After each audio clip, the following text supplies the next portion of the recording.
თქვენ გუშინ ბრძანეთ, რომ ჩაატარეთ გამოძიება და ამ გამოძიების თანახმად თათუხაშვილი 25-ში ფანჯრიდან გაეპარა იმ დაცვას, რომელიც იყო იქ როგორც დაცვის პროგრამაში ჩართულ პირთან. დღეს თქვენ ეს კიდევ ერთხელ დაადასტურეთ. მე ოჯახმა მითხრა და აი აქ ყველა ფოტოსურათი, რომელსაც შემდეგ ჟურნალისტებს ვაჩვენებ აუცილებლად. მე აქ მაქვს აბსოლუტურად ყველა ფანჯარა, ყველა კარები. ბატონო ირაკლი, ამ სახში არც ერთი ფანჯარა არ არის უძრავი გისოსების გარეშე. მე მაინტერესებს კონკრეტულად მითხრათ, რომელი ფანჯრიდან გადაიპარა და მე მაინტერესებს ხაბატონო ეკა, თუნდაც თქვენთან ერთად წავიდეთ ან ძნელაშვილი, ან თქვენ ბატონო ირაკლი, ან გილაური, როგორ გაძირობით ამ ფანჯრებიდან ჩავატაროთ ექსპერიმენტი.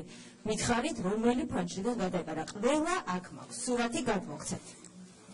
კი ბატონო, მოგახსენებთ, ჩვენ არ ჩაგვიტარებია არანაირი ექსპერიმენტი, რომელიც უკაცრავად თქვენ გუშინ თქვით. ერი ფრაზა. თუ გნებავთ პასუხი მიიღეთ კომისიით, თუ არ გნებავთ ვერ გაგცემთ პასუხს. კარგი, დაზუსტებისთვის. ისა. აი, უკაცრავად და მოусმენთ პასუხს? რა თქმა უნდა. კი ბატონო, მოისმინეთ პასუხს. თქვენ ისეთი კაცის მოყვანილი ხართ. ცხოველთა რომელაში როგორ ამოხეთ მიკროფონი. და გამოხეთ მიკროფონი.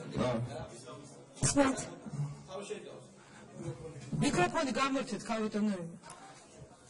ძალიან. მოგახსენებთ, რომ ჩვენ არ ჩაგვიტარებია ექსპერიმენტი და საგამოძიებო ექსპერიმენტი კონკრეტულად მისი ჩვენების გადასამოწმებლად, რომელი ფანჯრიდან გაიქცა და როგორ გაიქცა და ჩვენ დავეღდენით მის ჩვენებას, რომ იგი გაიქცა ფანჯრიდან. თუმცა ამასთან დაკავშირებით ერთი წამით გაკეთდა ოჯახის წევრების მხრიდან არაერთი განცხადება, რომელშიც თვითონ ოჯახის წევრებიც აფიქსირებდნენ, რომ ფანჯრიდან გაიქცაო. ასე რომ გამოძიება ამ კუთხით არ წასულა, მაგრამ რა თქმა უნდა შეიძლება ამ ვერსიის გადამოწმება. დადოსტება უკეთ როდის ამბობთ მართავს? ეხლა თუ გუშინ, როცა მე ტელევიზორში გისმინებ და სიტყვით ვიმეორებ. ჩვენ ჩავატარეთ გამოძიება, შეგიძლიათ გავქართ ყველაფერი და ჩართოთ და ის გადაიპარა ფანჯრიდან. მაშინ ბატონო ირაკლი, ქალბატონო ეკა, გთავაზობთ ერთად წავიდეთ იმ სახლში და ბატონ შეთაძე გადაძრეს იმ ფანჯრებიდან. მე წამოვალ თქვენთან.